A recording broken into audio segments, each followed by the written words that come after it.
Hello and welcome back to Ultra Human. I'm Rachel and I'm here to help you be your best human. Today is a little bit different because I have a dedication to make today. This video I made with a certain person in mind. They are a YouTuber who has recently passed away due to losing the battle with depression, and recently through another channel that I follow, Nihongo Johnny, who I will be putting the links to his YouTube channel as well as Spades of Death in the description. Spades of Death was another horror YouTube channel. He also had music that he put out, and he was very supportive of my friend Johnny and we're friends, Johnny. One of the things that I love about YouTube is that there is this very real community. We're putting our faces out there and we are communicating directly to our audience. And so I wanted to make this video today about community because I think that it's so important, being our best humans, that we come together both physically and online because we have this amazing capability. And I wanted to talk about some of the ways that we can do that. I think it relates back to what we were just talking about with seasonal affective disorder, but I wanted to make tips more generally about things that we can do all throughout the year. So let's get right into that. So this first tip might not be for everyone, but I have found it to be just tremendously helpful, and it goes right along with what I was just saying, and that is start a YouTube channel. YouTube is this amazing medium. We can really reach out and affect a lot of people, and we can also have feedback on the things that we put out on this platform. And I know that through this channel, every one of you who has commented or shared your own stories through this channel, I have had my mind blown about how emotionally affected I can be from just someone in the comment section, and then being able to follow through to your channels and seeing what kind of information that you're putting out there.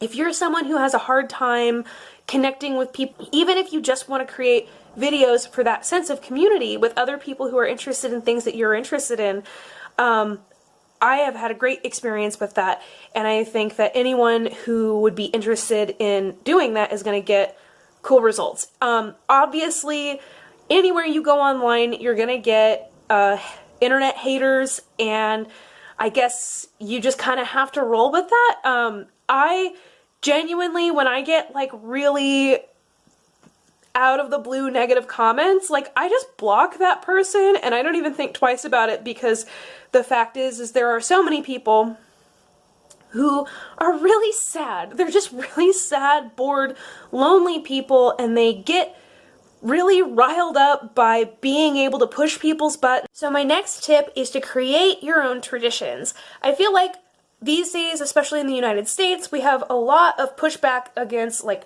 traditional things, and I don't think that that's all bad. I think that that's okay. In a lot of ways, there are a lot of like antiquated things in our society that like it's totally fine to just be like, well, we're done with that. Let's just shed that off in this next generation. But I do think humans have always been very ritualistic creatures. We have this built-in tendency to want to identify with a group, and so whatever group it is that you happen to be a part of, even if that's just your family unit or even just you and your roommates, create some traditions that everybody can really get on board with and enjoy. In our family, that's a Monday night movie night. Every Monday, without fail. We tried to change it to Sunday and it just didn't work. We get the kids together, we eat some kind of like junk food.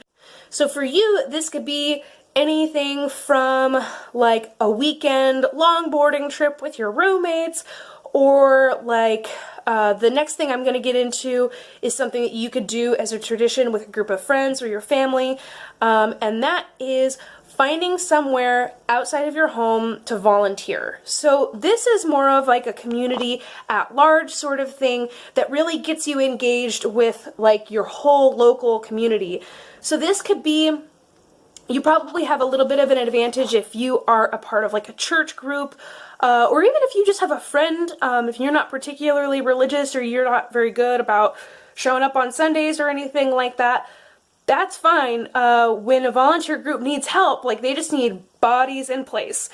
And if you can go, and especially if you can drag some friends along with you, hopefully you're not dragging them. Hopefully it's something that everybody's engaged with and enjoying. But bring your friends and bring your family, anyone who wants to become a part of this tradition where you just show up to help people. And this really helps not only get you outside of yourself in terms of getting caught up sometimes in how bad things can be in our own lives. Physically, it's getting you out of the house, which a lot of times just like being strapped down in your home can really give you this like molassesy kind of feeling. That was actually a reference from a podcast from Amy Landino, where her guest uses the word molasses, and that really is like, I know that feeling, and it kind of has to do like personally, that's a thing that happens to be during the winter time, but anytime if you're going through a depressive episode, you just feel like you can't get unstuck. And if you know that there's a place out of your home where you can go and help other people, just give you that sense of purpose, I really feel like that creates a deep meaning in our own life, and it can really help get us unstuck amazingly quickly. And it's also kind of amazing how that physical feeling of a lack of energy sort of goes away when you just get up and get out and you have something to do. It's amazing how when you don't have anything to do, it's like your body knows that, and it's like, well, great, because I'm not doing anything. And when you give yourself something to do, all of a sudden, like, you have the energy to meet that task. And up until then, you couldn't even imagine doing that, and suddenly your body turns on and you get out there and you do it. So that's my experience, at least, and I've seen it, and I know I've talked to other people who have had similar experiences with that. So those are my 3 tips to hopefully help you create a sense of community and to fight, if you're going through it, depression. And also, just the last thing I want to add to this whole thing is that if you know someone who's going through depression, reach out to them, talk to them, maybe bring them into these things, create a tradition with them, invite them to come volunteer. And hopefully, by doing these things, we can actually help not only ourselves, but maybe help bring some people out of a really dark place that otherwise they might have been stuck in and could have even gotten lost in. So that was my video for today. I hope you understand I was a day late because I found this news out yesterday and I kind of wanted to reformat what I was going to be talking about. So I'll be back with another video on Friday, and hopefully by then I will not have forgotten my tripod in my car because I really would rather not have to hold my phone. So thank you very much, and I will be seeing you on Friday, and until then, get out there and be your best human.